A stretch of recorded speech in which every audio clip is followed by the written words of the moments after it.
Hey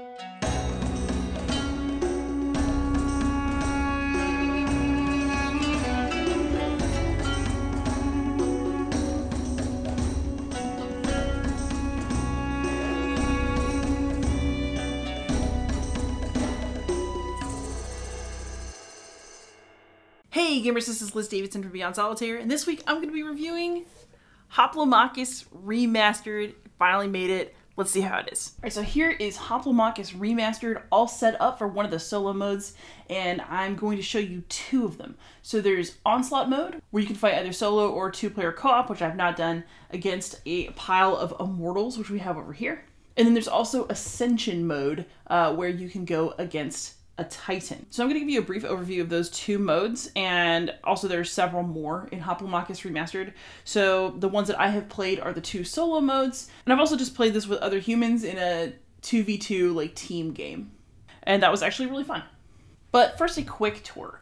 Hoplomachus is a gladiator fighting game where you have several different factions of gladiators in different colors. So over here I've got the new Argonauts, and those are the ones I just chose to lay out. And every faction is going to have a set of unique chips, some tactics, some of which are shared, one of which will be unique to your faction. And they're also going to have a hero for the faction, so it'll be this dude that looks like a little double-stuffed Oreo. So one side will be the inactive side, and then you'll have active side with stats. In the Onslaught mode, which is the first one we're going to talk about, you are fighting against the stack of immortals who come in waves, and a bag of arena chips, which are a combination of little beasts and fighters who will assist the immortal against you. The goal of this mode is to defeat as many of the immortals as possible, and the game will end whenever your primary hero is defeated. So our primary hero for this particular game would be Varus, and basically once he is defeated, it's game over. And he does not regenerate life from round to round in the way that everybody else does. So you're going to have to take very good care of him. That's especially true because these immortals have, according to the rulebook, a priority structure. So they're going to go for an opponent on a stone hex. I'll explain why. Then a hero, and then their strongest opponent. So essentially the way the game works is there's a specific turn order that you'll follow, and then there are steps for everybody's turn. So on the back of the rulebook, there's a nice little shorthand for this. For Onslaught, the immortal's going to take a turn. For the first turn only, it'll deploy for the first time. Then it'll have a chance to move, use abilities, and engage, which basically means attack. Then it'll be the player's turn. You're going to check stone hexes. Again, we'll explain why in just a moment. You can deploy a unit. You can place a tactic. You can use your abilities, and then you can engage. And then there's an arena turn, so this is when the arena chips actually go. So they'll deploy, move, use their abilities, and engage. And again, here's our rival priority list. So essentially, the immortal will get a turn, we'll get a turn, and then the arena units in the bag will get a turn. And when we talk about abilities, basically some units will have abilities and some won't. So let's take a quick look at Varus right here. So here's our buddy Varus, and we're just going to use his chip to kind of give you a sense of how all chips work, because they will all have the same basic stats. So this top number with green, this little arrow, it's a 2. That's Varus's movement stat. That's how much he can move per turn. This 1 right here in the little shield orange shape is his range. So he can hit units that are up to 1 hex away. A marksman, which is an archer, would have a longer range than that. And then this is his health, which is 6. We can tell that he is a defender type of units because he's got a shield on here, so there are attackers, defenders, and tacticians. And this information here in the middle of the chip is telling us about his attacks. So when Varus just does a normal attack, he rolls a black, a green, a blue, and a yellow die. Black dice have the most hit faces, yellow have the fewest, and all of these dice could potentially do some good damage. So Varus, on a great roll, can take a huge chunk out of an opponent per turn. However, that's not all that Varus can do. He's got an innate ability, which is Taunt. So basically, when he is around, enemies will choose to target him instead of his allies. He also has 2 abilities. One is Regen 1, so he's able to basically regenerate some health each turn during his ability turn. Or he can choose to shove someone, which basically there are tactical reasons why you'd want to get people out of your way in this particular game, and that has to do with these hexes, which we're about to discuss. So in the Onslaught mode of the game, yes, you're trying to kill the immortals, but that is not actually as straightforward as one would think. You're going to need to absolutely engage with the arena units, and you're also going to have to worry about crowd favor. So basically, you're not actually able to damage an immortal straight on when you do damage to an immortal. So if these two units were next to each other and I decided to attack, I couldn't actually do any real damage to Anthony Blackbeard, my immortal, for this round, because that's not actually how it works. Every damage I did to him would instead gain me some crowd favor and move me up the crowd favor track. So while that doesn't get me to my goal of destroying Anthony Blackbeard, what that does do is give me some little perks along the way that might help. So as you climb the crowd favor meter, you can do things like activate your primary hero. So actually, Varys starts out not activated and would not be able to participate in the first parts of the game because he can't do anything. But if you get a certain amount of crowd favor, they start Varys, Varys, Varys, and out he can come. If you get further, you can return tactics to your camp. So on every turn, you're going to have the ability to deploy tactics. They can do things like hamstring an enemy, get you a little HP bump, or a number of other possibilities. And once you've used those tactics, they are discarded. So if you reach this point in your favorite track and you have some tactics that you could recall back to yourself, then guess what? This is your time. You can return some tactics to your camp. This one lets you return 2 units to your camp. So basically, if you've got units who've been defeated and you want to put 2 of them back into your base camp, this is your chance. And then up here, you get to place this hero into your camp. So there's also a neutral hero that you can win if you come rocketing all the way up the crowd favorite track. So you get another very powerful warrior on your side. So attacking an immortal doesn't kill it, but it does do some important things for you. How do you kill it though? Well, that is a different matter. There are 2 ways to actually do damage to an immortal. One is to defeat that immortal's allies. So whenever you defeat an arena unit, you remove 1 HP from the immortal. So you're going to have arena chips out in here, and every time you kill one of them, you take a life off of the immortal who is fighting you. The other way to take HP off of the immortal is to occupy these stone hexes in the middle. If at the beginning of your turn, you've got somebody on a hex, it's going to be -1 HP to the immortal for each of the hexes that is occupied by one of your units. And that's why their first target isn't actually the hero, but rather someone who's on a hex space. And one thing I like about this is that it forces you into the middle of the game to really engage, and I think that that's super cool. It makes you be a little bit more aggressive, and you can't just sit there and, try to run into the corners because you're not going to do enough damage to the immortal without making a serious play for these spaces in the middle. So there are some tactical considerations you have to take if you want to actually get far into your Onslaught mode and maybe even win.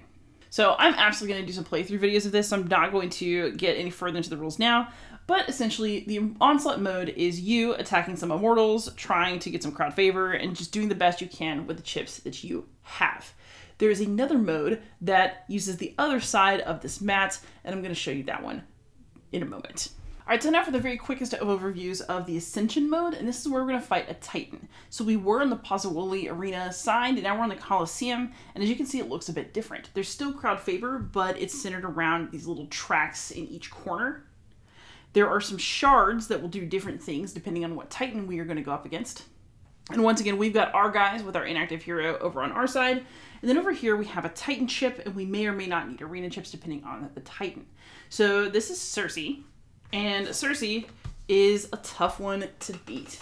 So basically your goal in this version of the game is to defeat the Titan, but your ability to defeat them depends on what you're doing with shards, and that rule will change a bit. So essentially these shards will start inactive and they'll have HP, and you're going to have to defeat the shards, put them in your camp, and keep doing that in order to defeat Cersei. So in order to beat her, all the shards have to be captured, and she ignores all the damage that you deal to her until there's at least 1 shard in your camp. So basically you can't kill her unless you handle all of these. So Cersei's a pretty brutal boss. I mean, I personally would not cross Cersei, knowing her character in mythology. And she's also kind of awesome, so it hurts to be on the wrong side of her, but we're gonna accept it. So here we have her stats. So basically she'll have 8 HP. She's got a range of 1 for hitting.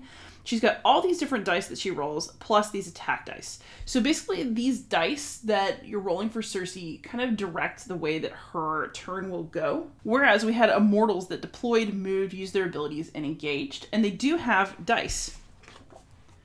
So you roll attack dice for the immortals every single turn, and there are special activities that are tied to getting hits on those dice, even if they're not in attacking range. So you get kind of like the more mellow version of AI on your immortals. For the Titans in Ascension mode, as you can see, you have a deployment turn for just that first time you deploy your Titan, and then you got Titan activity. Well, there's your Titan activity. So basically you roll all these dice, and as you get hits, you resolve the hits in descending order. And then there's also a separate stat for attacks. There's also a little guide to who Cersei's going to go for first to make sure that you know who she's going to target. Depending on your Titan, there can also be arena turns. But essentially what's going to happen for Cersei every single time is we're going to roll all of her dice. We'll see how she hits. And then we're going to actually follow the instructions. So we start with the green. Here, if she'd gotten 1 hit, she would move adjacent to the weakest opponent. 2 hits, she uses engage. And that means that she's going to roll an arena die. And on a 1 to 4, she'll move adjacent to the weakest opponent. On a 5 to 6, she'll move adjacent to her mark, possibly the hero instead. So you have some 6-sided dice in there as well. We would know up, she's going to go for the weakest opponent. So instead of just moving normally, Cersei can get right up in your grill and just mess with you, which is tough.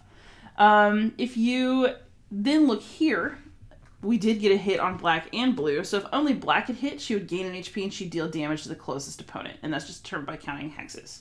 If only blue hit, she would use curse, but they both hit. So she's going to use curse and she's going to gain HP equal to the HP lost by all opponents from curse. And curse means she deals 1 damage to each unit in a direct line from her, regardless of distance. So there's some tactical considerations to take when you are fighting her. And then here on our yellow, 1 hit, she'll attack. 2 hits, she'll attack 2 different targets. 3 hits, she'll attack 2 different targets and then do 3 damage to the strongest opponent within 3 hexes. So Cersei can absolutely wreck you if she gets a lot of yellow hits. Beware. She did not come here to play. And again, to determine her attack dice, it would be a black, a green, and a blue, all of which have higher hit percentages than these yellow ones. So she will do all of her Titan activities, which that's a lot more ominous than it sounds. It's not cute at all. And then you're going to get to go through your steps just like you did in the Onslaught. So you can deploy, you can move, you can use your abilities, you can engage. And if you've got tactics in place, you can do that before you move. So that is Ascension mode. There are a number of different Titans, so you could go up against Mars. You could go up against the Monkey King. You could go up against Shagad. You could go up against Ishel. I have no idea how to pronounce her name, but she's scary. And then you also can have Scheherazade and the Ifrit go up against you. So these are some tough fights ahead, and I highly recommend that you give them a try because they do create a lot of fun for solo. So, how do I feel about this game overall? I'm sure you can tell from my description that I really like it, but let's go ahead and have some final thoughts. All right, so now for some final thoughts. First, I'm just going to lay it out. I have a financial relationship with Chip Theory Games. I do their Too Many Bones Gear Light Guide series, for which they pay me. I have been a long-time Hoplomachus fan of the original series, so this is a game I already liked. It's a game I am predisposed to like. I already really liked Victorum. They sent me a sword, so you should know all those things going into this review. That said, honestly, Hoplomachus Remastered, maybe more than Victorum, is the one that I personally was waiting for. So, Hoplomachus Victorum is great. It is a real achievement in terms of being an amazing solo campaign where you can really develop over time, and there's just so many creative ideas in it, and it's great. But, just as I said in my original review of that game, it is a commitment to play Hoplomachus Victorum. It is long, and it is something that you're going to have to probably play across multiple sessions. And, you know, you have to be a specific kind of player wanting a specific kind of experience for Victorum to be the main Hoplo in your life. That said, I hadn't played Remastered yet, and I wanted to kind of see how that one was going to turn out, and it was exactly what I wanted. And maybe Remastered is the Hoplo that I always dreamed of, in the sense that if you look at my old reviews of the original Hoplomachus series, I said that the game is a 10 out of 10 if you get Lost Cities and Rise of Rome together, because I really liked the simple pick up and play of Lost Cities, and I really liked the Titans from Rise of Rome, and I also wanted all of those factions together. So Hoplomachus Remastered actually gives past Liz what I wanted from this game. So in one box, it has the really fun kind of champion versus champion play from Lost Cities, where you're going up against a wave of bosses with arena chips, and you can just kind of pick up and play and go for as long as you can or as long as you want. And it also has Titan opponent play, where you have a very, very powerful AI opponent who's going to offer you a different and maybe more puzzly challenge. So both of my favorite ways to play solo are in one box, and even better than that, the gameplay has gotten more streamlined and a bit better over time. Like, it's still really Hoplo, if that makes sense. If I didn't go back and look at the old rules, it feels like this is the way I've always played it. There's some changes, but it just feels really natural if you are already a Hoplo player. But there are more factions. The variability among them is like a little bit more pronounced, which was something that was a complaint about previous Hoplo. The tactics are really cool. The abilities make more sense. So one thing to know, and we're going to get to it with Hoplo, is that there are, once again, many abilities and keywords you have to know. So you're just going to have to accept that as a consequence of playing this game. All the factions are present in one box. Some of the aspects of play against the Titans, like the shards and stuff like that, have been streamlined, and it feels cleaner, less messy. It's more obvious what you're supposed to do. And so overall, you know, this is the Hoplo that I kind of felt like I already had with having both the Lost Cities and Rise Run boxes, but somehow it really is just better. And I didn't know that that was possible, but apparently it really is. And I really like some of the changes that have been made to the game as well. So I particularly love that the crowd favor tracks now do something different in the Onslaught mode. So, you know, you have to attack the Immortal, but to make your crowd favor go up, and, you know, that adds a little bit of tactical challenge to the game. I like that you can see some of what they were thinking of with Origins kind of coming back into the big box version of Hoplo, where, you know, you have these crowd favor spots, but they also grant you other benefits.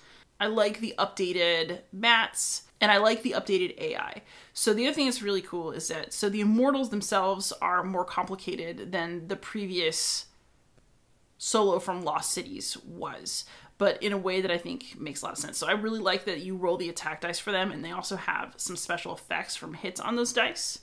And they're like a mini version of what you're going to get if you play with the Titans, who are more epic, but the understanding of how these different types of enemies work mechanically together, I think, feeds into each other really nicely. So you can basically have like the light game with the Immortals, which is still really fun. It's still going to give you a real challenge, and there's a lot of excitement there.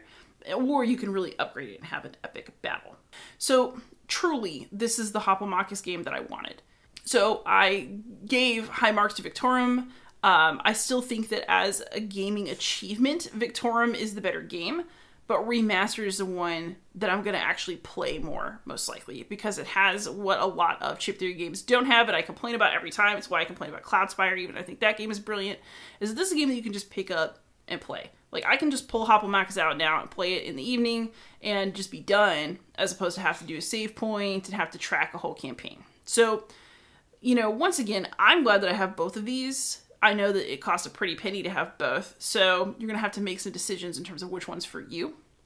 So if you're a hardcore solo gamer, you like big campaigns, you want to see growth over time, and you don't mind little save spots, I would say Victorum is still the game, because it's got so many interesting little tactical challenges, choices, a sense of adventure. It's just really a fantastic game. But if you want multiple modes of play and you want to be able to just pick up and play, then Hoplomachus Remastered is the one. So if you are not sure you want to commit to like a huge experience every time you play Hoplo, but you want to play some Gladiator beat 'em up, then Remastered is the box that you need. So not only are the solo modes in it really good, but they both co-op. I haven't tried them, but the rules look reasonable to me. And I have played 2 versus 2 like team battles at game night, and that was actually super fun as well. So this particular version of Hoplo has a lot more versatility. So if you're looking for luxury solo, go with Victorum. If you want something that's got a little bit more versatility and it's going to eat up a little bit less of your time, but it's still Hoplo, then you're going to want Remastered. That said, you know, chip theory games, they have specific proclivities that you should know about going to any of their games. And the main one, again, this time, is that there are a lot of different abilities and keywords to keep track of. So fortunately, most of those are taken care of on this lovely reference sheet that will help you as you are playing Hoplo. But, you know, you are going to be in a situation where we're going to need to look up a bunch of different keywords, maybe interpret them in the moment. I haven't found it too vexing yet, but, you know, like all chip theory games, Hoplomachus gives you a lot of room to make mistakes, both in terms of misinterpreting keywords or missing them, and also in terms of, you know, making sure that the turns operate correctly. What's interesting about Hoplo is that it's a very, very simple game, where it's also very easy to make mistakes. So you're going to have to be really aware of the turn structure as you play. Like, I accidentally find myself skipping the tactical step a lot. You know, I have to really hold myself step by step to make sure that I play correctly. And I don't mind that necessarily. But if that's something that's going to drive you crazy because you forgot to use an ability at the right moment, or like, you know, you attacked, but then you realize you have to move first, and you can't attack, and you can't move after you've already made an attack. You know, those sorts of things are things you're going to have to, like, keep track of and remember. And I feel like that's just a hallmark of chip theory games at this point. There's a little bit of learning investment, but, you know, it pays off in the end. And I would actually say that compared with other chip theory releases, I think Hoplomachus Remastered is maybe their most accessible one currently out, or about to be out, since this review is filming with an advanced review copy. So, Too Many Bones has a high learning curve. It's great, but it does. Cloud Spire also has a very high learning curve. Again, brilliant game, lots of investment to learn it. Burn Cycle I thought was the most accessible, but I wasn't as excited about Burn Cycle as I was about the other ones. But Hoplo, I was able to teach this game in no time flat. 2 people in my game group. We had no problems playing it, and it was fun right out of the box. And so it's a chip theory game. It has some of the complexities that come with that.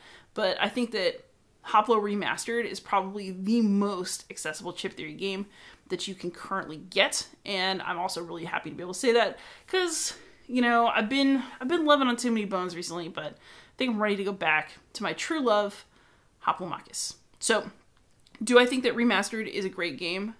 Absolutely. I am biased, but I'm biased by my own love for previous versions of this product, so I don't feel too bad about that, frankly. But I absolutely love this game.